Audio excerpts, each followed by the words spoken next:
The following recording was made at KMKR 99.9 FM radio.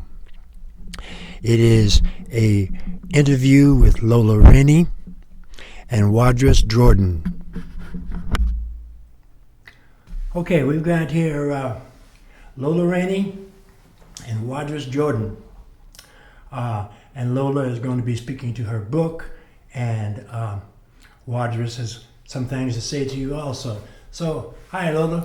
How you doing, Ron? Fine, I'm doing great. So, we want to know who you are. Wow, that's one of them questions that's hard to answer. But since I'm here talking about my book, my poetry book, I would say that I am a Black Arizona poet. I am an activist in the community, and a person who has always cared about making a difference in people's lives. And so I think all those things together help explain why I'm a poet, because poets tend to be people who are always about advocating, agitating, speaking truth to power. That probably says a lot, defines me quite well, speaking truth to power, and not afraid to bring the fire when it's needed. So you have a book, huh, Lola? Yeah, it's a new poetry collection called Darkness in the Margin, published by Jasmine Publishing. Hello, Kambono Bayani, who is the CEO of Jasmine Publishing, and the person who really stayed on me about getting my manuscript out and getting it published. So you have to give credit to him, not only for publishing it, but also being such a good mentor and friend and encouraging me to get my work out there. Okay. So, Wadress, Yes. so you're a spoken word poet. Somewhat, yes. Can you tell us what a spoken word poet is, please? We try to put our words to a little music, to give it a little more rhythm. I'm trying to follow the tradition of Harlem Renaissance poets who actually spoke their mind and wasn't worried about, any kind of problems. We just said what was on our mind and spoke kind of from the community, not for the community, but from the community, the things we've seen and heard for ourselves. So are you speaking about something like maybe the last poets? Yes. Or Gil Scott, absolutely. Gil Scott Heron. Pardon? Gil Scott Heron and Brian Scott? Yes. Yeah, absolutely. Yes. Amiri Baraka. Oh, Nikki yes. Giovanni. Right. All the Black Arts Movement people. And I think that's one of the reasons why we are doing our Arizona Cotton Pickers Poetry Tour, because we recognize that we are speaking specifically to a Black experience here in Arizona. Which is very well needed. Much needed. And it's something that we always have to insist that we have our place at the table, that we have a place in this history and culture, because we have contributed mightily to it. But in terms of getting recognition, in terms of getting the support, that's a whole nother thing. So what we're doing is saying we coming out doing what we need to do, one, because we can, but also because it's important for us to demand that respect and to tell our stories. And who's going to tell the stories of cotton pickers but the children of cotton pickers? Okay. You're correct there. So, Wadress, so you do your spoken word poetry, it's just word but not music. I'm developing a couple of tracks of jazz, because I got turned on to jazz when I was young, actually by Norwood. And it just calms me so much when I'm reading. Yes. And so I'm working on a jazz track, but I'm probably going to do audiobook. An audio book? Yes. Okay. Cool. On audible.com or something of that sort? Yes. Yes. Okay. Sounds so good. Cool. That sounds really good, brother. Yeah, I like that. I do too. Yeah. I'm glad to be in that mix. I'm glad you came, brother. We're glad you're here. Yeah. We're glad you're here. Yeah. So, Lola, you're going to read a poem for us? Yeah, I'm gonna start out with a poem that is actually one of my older poems, something I did a long time ago, and it speaks to that longing to if I could actually speak to you in my native tongue, in the language that I was born to speak, not the language of my oppressors, but the language I was born to speak. And so this is called A Song in My Native Tongue. I was born with an open wound. If I could touch the hurt, my hand would move past bone and marrow, beyond time and space, to an open door I would gladly step through. The salty waves of the Atlantic would splash against my face as I dove beneath the surface to touch the rusty, barnacled chains of the old ones waiting to be lifted up. I would be sucked from the ocean by a powerful hurricane, swirling across the midnight sky, sinking ships, stripping men naked, exposing bare skin to whips of wind cutting deep enough to leave scars. Red letters warning others, this man sold his soul for gold. Finally deposited on dry land outside a village, in time to see a young girl return home with a tale of her miraculous rescue from enslavers by a mighty Sirocco. An act of God erasing all memory of loss, rewriting my family history. Oh, what a poem I would write for you then. A song I would write for you in my native tongue. A song I was born to sing in my native tongue. A song I would sing to you in my native tongue. It's beautiful. My goodness, Lola, Beautiful. you know, that sounds a whole lot better coming out of your mouth than me reading it. And of course I did read You know I it. need one of those books. Yeah, I got one for you. Yeah, I bought the book yesterday on online. I mean, what's it called? Kindle.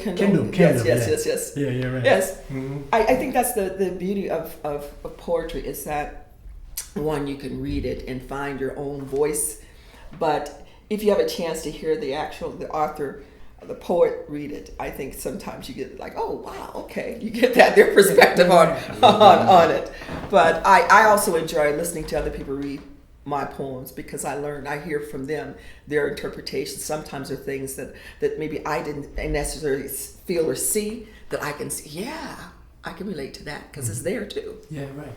So, tell us, Lola, where did that poem come from? I mean, did it come from some sort of experience that you had, or what?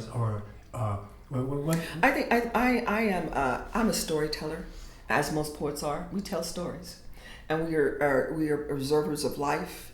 We read, we feel deeply about things around us.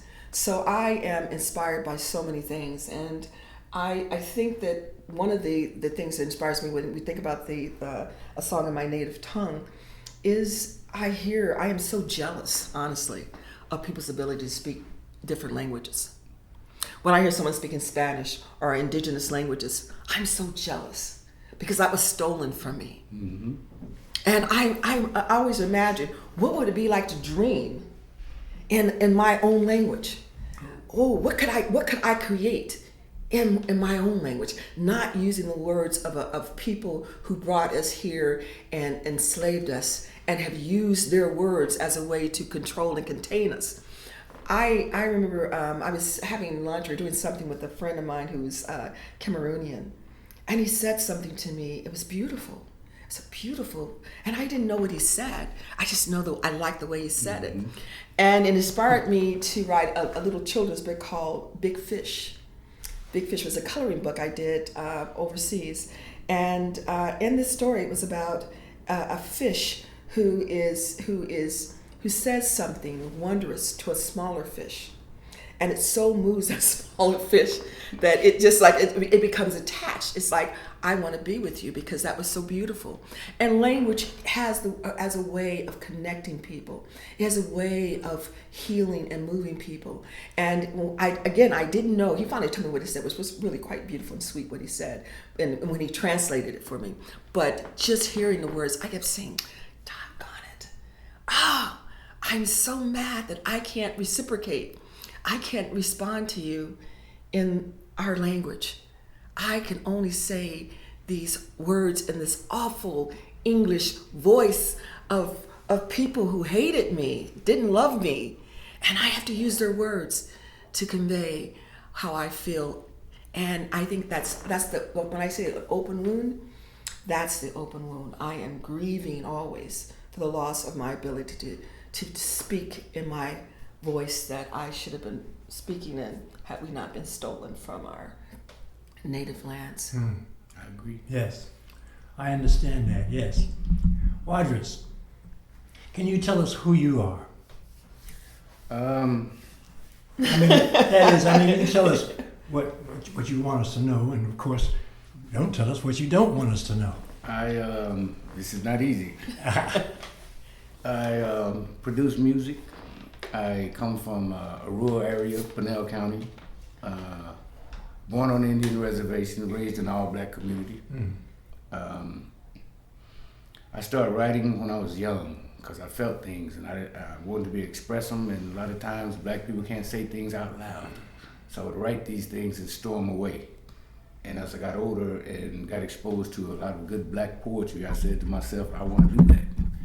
And it just gives me another way to say what I want to say without, I don't know, it gives me a chance to express a lot of stuff. And I watch a lot of these young people who are artists, rappers, and stuff like that, and that's actually spoken word also. It's just in a different form. But it makes me want to write. And I want people to hear what I got to say. Like she said, I wish I could speak in my native tongue so I could really say what I want to say without everybody knowing. No. Yes. But I'm a cancer survivor. I've been to prison. I'm rebuilding myself. And so I thought this would be a nice part of the process. Write about what you know and let things fall the way they should. And on top of that, you have an advantage, okay? Having been where you've been, okay, you can communicate on that level. Absolutely. Okay? As opposed to people who pretend to I've had No, certain experiences. yeah, It correct. creates a certain buffer zone. It creates Yeah. a buffer zone between right. me and my brothers. Mm-hmm. And I see so many artists who can write and they won't because they don't know how to get exposure for it. But I know a lot of talented artists who just need that exposure and they need encouragement. And I think if they see me doing it, it'll get them to come on in. Mm-hmm. Good. So, do you have something that you want to read to us? Yes, I brought a couple of pieces, but one for sure. It's called Live the Hustle.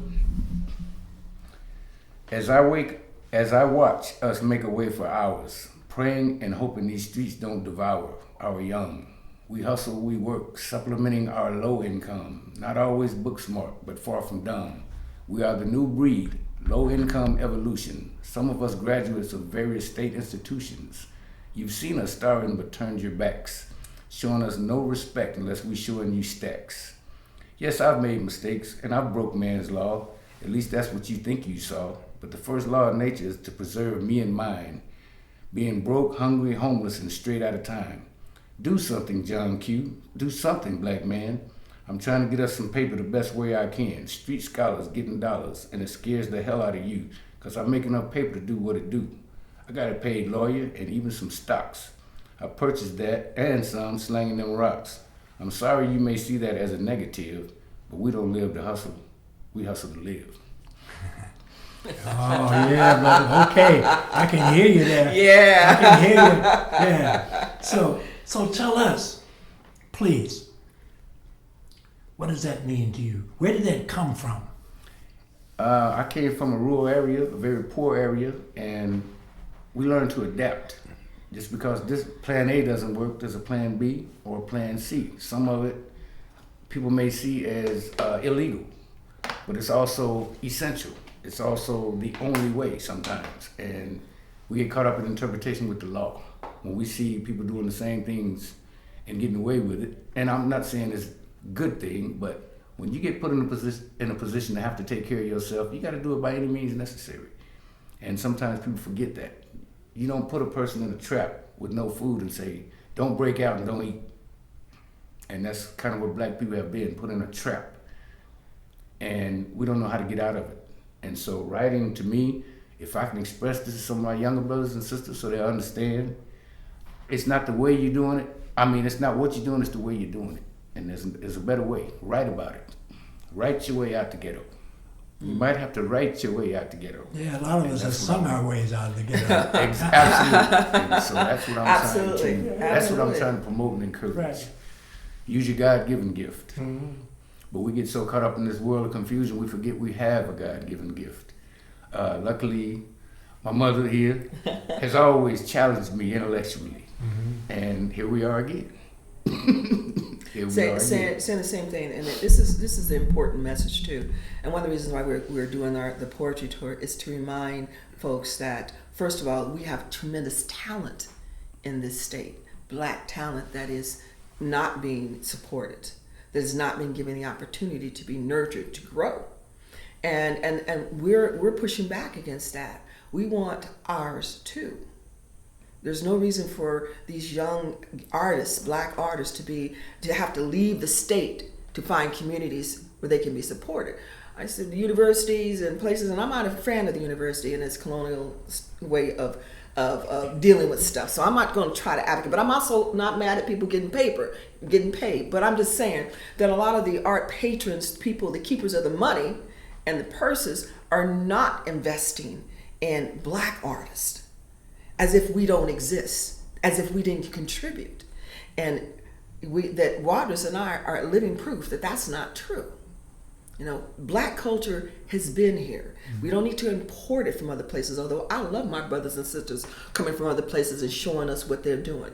But that's not the same thing as also raising up, nurturing, and supporting the development of a Black Arizonan voice in poetry and in music. Just like we know about things about Chicago and Philadelphia.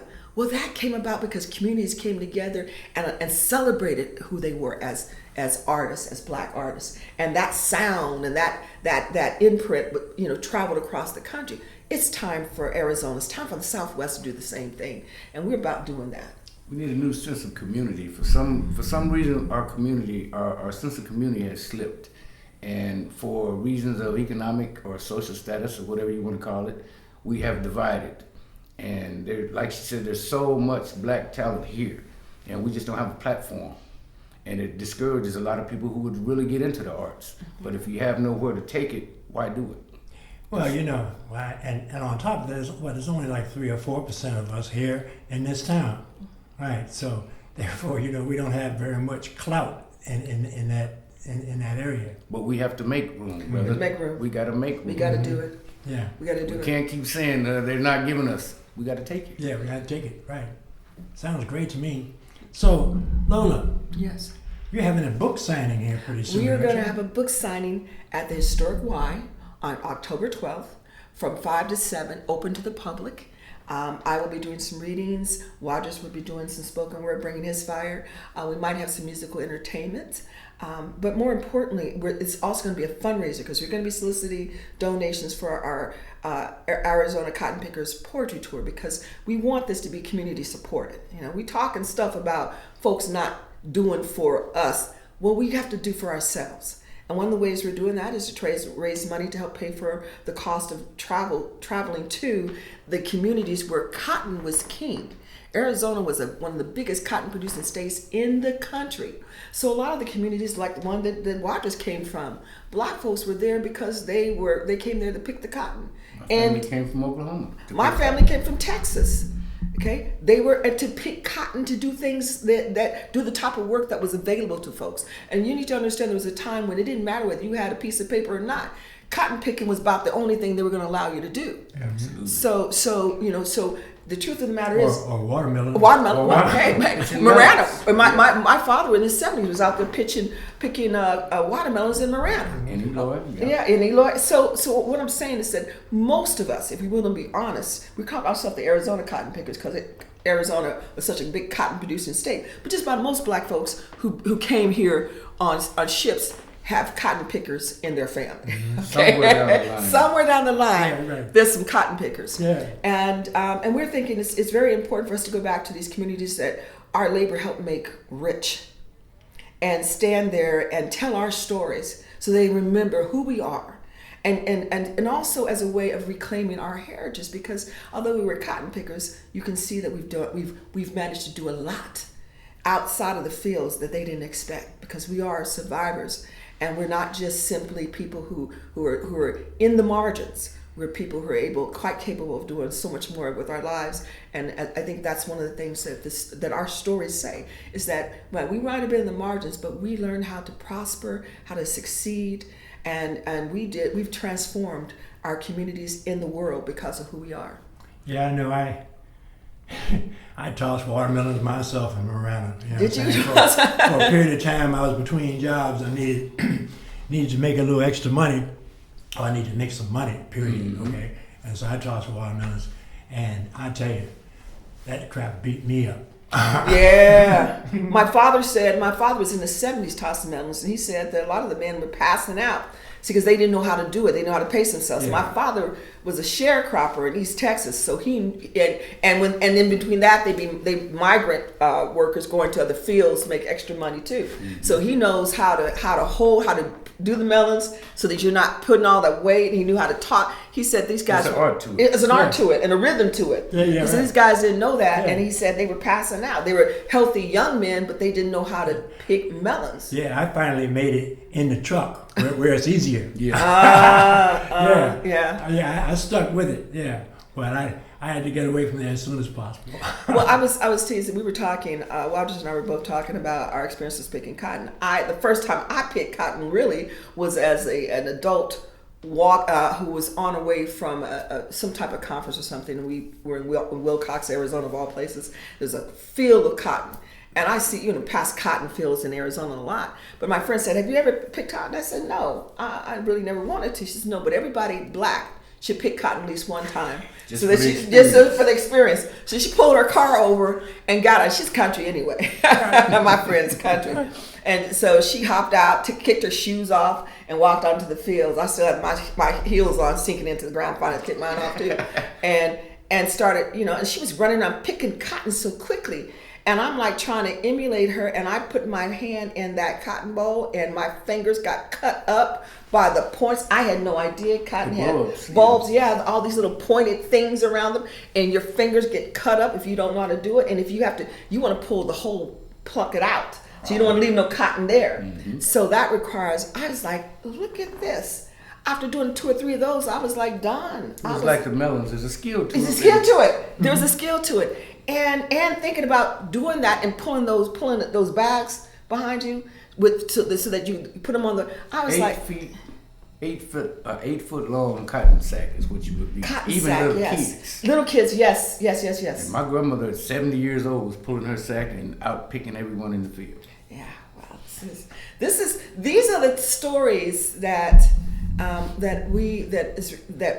when you hear our voices and our poems and our work, we're speaking about those people, that spirit, that black spirit, because you don't see it, people take it for granted, but it's infused in everything that we do. Well, it goes way back to the old blues. Okay? Yeah. John Lee Hooker, Jimmy Reed, and all that. Right. Yeah, right. Saying the same thing, talking about their life and about the hardship. That's right. Okay. And Yeah. the joy. And the joy, And yes. the joy. And the joy, of Heard course. some of my best music while chopping cotton with the brothers playing air guitar but singing a cappella. Yeah. Some of the best blues and I've ever heard. Yeah.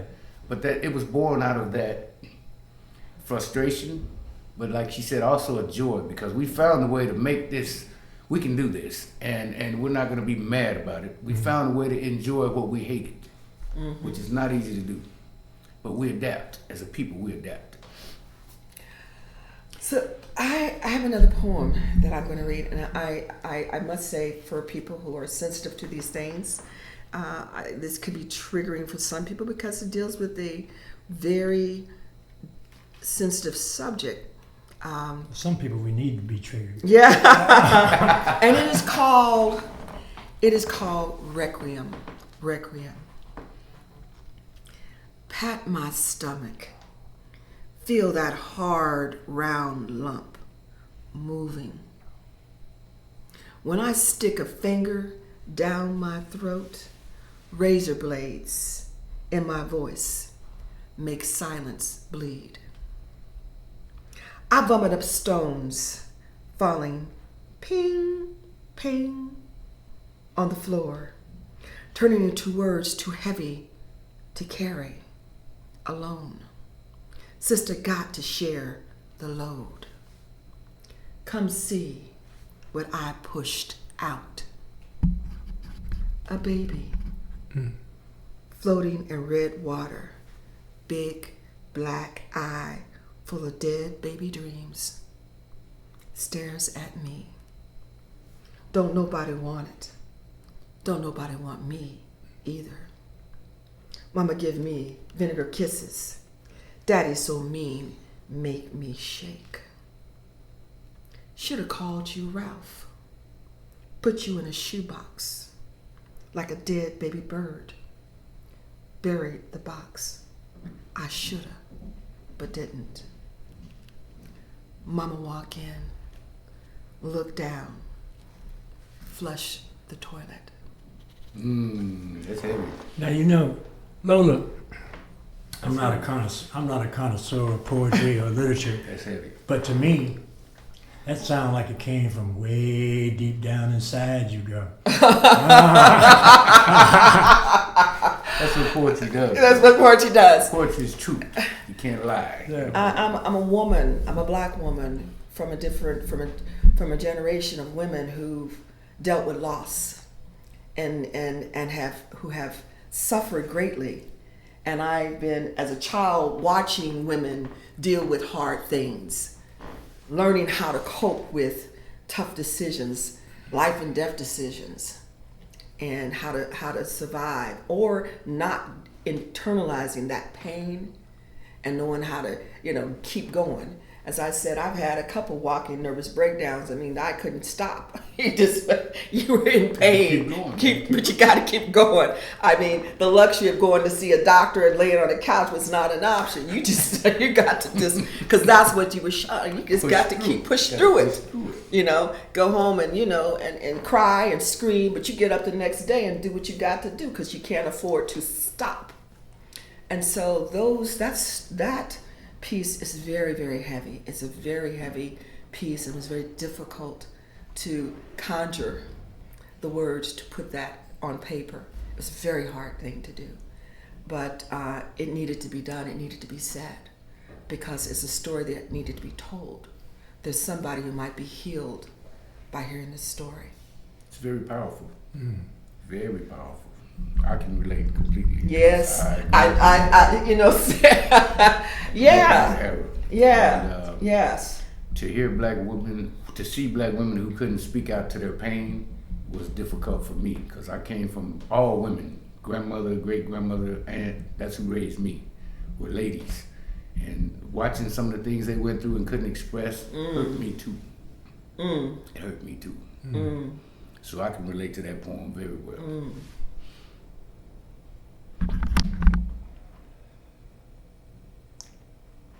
Go ahead.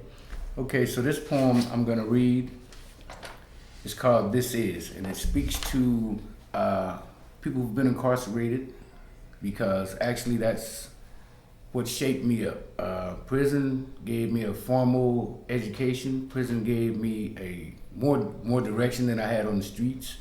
Coming into a juvenile setting, the first time I seen a nuclear family, black family, progressive, was in jail. So it's not like it is now. Prison actually was instructional. It was almost college for some of us black men back then. So I want to share that with you before I read the poem. Go ahead, brother. Go ahead. It's called This Is. This is for the sisters locked away, whose kids can't stay, who can't even say, I love you, you, and you, because love is connected to being there, braiding hair, filling up the air with mama. The mama we be needing, the mama who be breastfeeding, whose heart sometimes be bleeding mama. But hey, moms, no more Similac, no more born on crack, no more chicken hawks in the back, because you promised to choose your companions more wisely. But I ain't mad at you, mama, for giving all drama, and I love you deeply, mama. This is for the brothers in chains, reliving old pains, contemplating street games as if they were trill, not knowing for sure what your seeds must endure and your baby's mama doing, oh my God, just to pay the rent. Your dope money long ago spent, got the manager's camera in the vent, and the baby needs new shoes. You crying prison blues and you forget your rent is paid, bed neatly made, room pine saw spread. All you missing is your freedom that you never had anyway because you were chasing new play, trying to prove you ain't gay, forgetting to protect where we stay, and now through 4-inch glass, cheap deodorant and a jumpsuit on your ass. Now you taking a GED class with the nerve to say to her, I love her deeply and completely. Black man, please. What about raising your son when your idea of fun was playing with a gun, not trying to be or see real, cause you never knew manhood or anything good. This is for those new Negro intellectuals speaking for the masses, taking that white man's manhood classes, looking over the end of your glasses, judging me. Keep reaching for that illusion called middle class. Keep smoking dirtless grass, drinking grapes at sour $80 a glass. Keep that stick up your ass. And there you go again, brother, looking down on those with less, frequently referring to them as pets.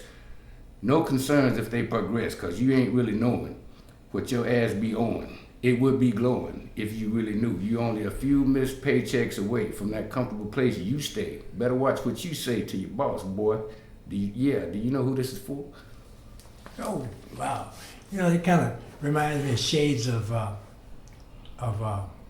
Gil Scott-Heron. Oh, he was one of my favorite spoken word. Nikki Giovanni brought me into this where I didn't know we could speak until I read a book called Black Talk by Nikki Giovanni. And she had a poem called Nigga Can You Kill? And she was talking about killing the nigga in you. And that encouraged me to start writing this in this way. Yeah, you're right. And Amiri Baraka, Baraka. also formerly known as Leroy Jones, also wrote, we need poems that kill. And he was talking about the role of the poet is not just to pacify and to make people feel good with the story, poems about sunshine and flowers. Got to stir it up. You got to stir it up. Can your words inspire people to do the stuff they need to do, the hard things that our communities, run from because we've been told that, being black and powerful means we don't tap into our rage, that we ain't allowed to kill, but we get killed, So, poems should do more than just be pretty. They should encourage people to take action and to tap into those things, to explore those parts of who they are as black people that folks are afraid to have us think about. They want to keep us boxed into being good Negroes. No, be bad. It gives you a freedom because we have been told that we have to act a certain way, think a certain way, speak a certain way. Poetry allows you to be free. Free, real free, mentally free. And that's a big part of growing up, being free. I met Baraka a while back after I left the Nation of Islam. Yeah, and that brother was deep, okay? Yes, sir. I mean, sometimes he even scared me, you know what I'm saying, Committed, he was committed. Yeah, well, I had met Minister Malcolm, in Mosque number 23 in Buffalo, New York. Okay? Yes, sir. And he scared me, okay? But Baraka really scared me, okay? Yeah, all right. But Minister Malcolm was cool because he was always good to the young brothers. I was a young brother back there then, trying to learn, about self and stuff. One of my mentors. Yeah, right. My ex-husband was around during that time when Amiri Baraka was first getting started in some of his activism. He had to call a Black House in Newark, New Jersey. He said it was a place for artists and other folks to come. You can come in and get your groove on, your revolution on. Your black groove. Yeah, and he said there one time he came in and Amiri Baraka just walked on the stage and just said, "Black, black, black, black." That's right. He just stood there. That was the message. And then he just walked off stage like about 15 minutes of screaming black. Screaming black like that, and just walked off stage. That was and I'm thinking, that's what I said. Well, that's why, in times like these, we need poets. We need poets. And this is why it's so crazy that that in this community, with all that we have going on, that there has been such a anti-black erasure, because black voices Black voices have been some of the voices that have carried the voice of change and radicalism and revolution throughout this country since we've been here in chains. So to try to deny us a platform, to say we ain't going to support you, or we're only going to import black. But I'm like, wait a minute, like we don't experience what's going on with militarization of the border. We don't have stories of injustices here in Arizona. We don't have racist cops and racist judges, that we aren't being segregated and isolated here in Arizona, the Mississippi of the Southwest. You kidding me? Okay? So that you don't want to support us is an attempt to me to try to buy off or to silence the type of change that they know Black voices will bring when we start doing what we do best, which is saying we are here to fight for equality, for change, for human dignity, for all the things everybody else wants that we see being denied. Mm-hmm. We are the people who will actually bring that fire, and we're ready to do that. And as a Black collective, we have to focus on a collective. We've been split up so bad, we can't come together for anything but a funeral. Yes. Once our people see that there's a need for this, there's a want for this, I'm sure a whole lot of people get involved. Arizona's cultural society left with the economy, because when you couldn't get a job in Tucson, you moved to Phoenix, you moved to LA, you moved to Chicago. That's why we're only 3%, mm-hmm. our economic base. Yeah. We had none. And so I think this poetry, I think any artist, any Black artist, and not to leave everybody else out, but us exclusively, once we put together a collective movement, I think it's going to take on its own, and it's going to do what we want it to do, not what someone else wants it to do. Celebrating Arizona's cultural heritage, Black cultural heritage, is important. We see all other groups getting their due, but rarely will you see an Arizona Black artist being recognized and held up. And I said, that's what we're saying, is like there's something wrong with that.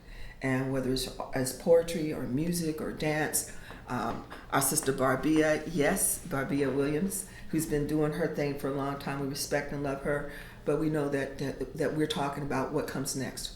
We're trying to lay the foundation for the next generation. We don't want to be beat down, pushed down, and sent elsewhere. They should be able to be successful. Homegrown, should be able to be successful, loved and supported by their own people and their own communities. These young hip-hop artists and rappers that everybody are afraid of are actually poets. They just don't know, because that's never been pushed. So they throw some music on, but they're actually, if you listen to their words, they're actually saying some of the same things we are. But they put more rhythm. They just threw a little more rhythm to it. And I think to encourage them, because I know a few whose spoken word poetry is off the chain, but they don't have an avenue for it. So I thank you, brother, for giving us an avenue and a wake-up call. This is a wake-up, a cultural Black wake-up. So I'm hoping this does what it do. Yeah, cool. So, where are you two going? Okay, we know you're going to have the book signing. Okay, well, what else do you see in the offing? We're doing the poetry tour, which will take us to places like Coolidge, Pinal County, because that's big Coolidge, Casa Grande, Eloy, Florence, Talltech, Relito, Marana, Stanfield. Cotton country. Yeah. And we want to take our poems and our voice on the road, and again, just bring those voices that people don't get to hear that often into spaces that we help create. We help build the wealth in these communities, mm-hmm. and we're not recognized. So we bring in our voices and hoping that connecting with people in these communities, what we bring in is restoring pride in who we are and our contributions to our communities and to the state. And also encouraging people to, raise their voices, whether it's through poetry or dance or music or political activism. We want them to do that as well. I'll get a chance to teach her how to pick cotton. And I have friends in their 50s right now who are picking cotton for a living right now. For real. Yeah, right. For real. Right, I understand that. Well, Lola Rainey and Wadress Jordan, I want to thank both of you for being on my show. Thank you, Southern brother. Arizona Independent Justice Media. Thank you, brother.